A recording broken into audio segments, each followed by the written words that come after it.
பணத்தாசை பிடித்தோரை பழித்தார் நபி, பண்பு கெடுத்தோரை பலத்தோடு எதிர்த்தார் நபி.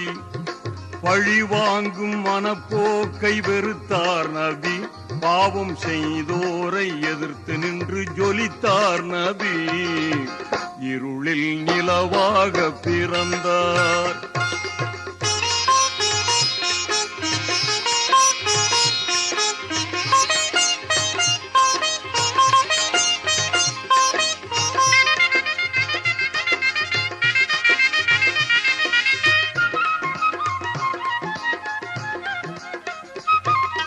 இருள் சூழ்ந்த உலகத்தை பார்த்தார் நபி, இதயம் பொறுக்காமல் வழிகாண நினைத்தார் நபி. இறைவாணி துணை என்று உழைத்தார் நபி, இன்ப இஸ்லாத்தை இகத்தோர்க்கு அளித்தார் நபி.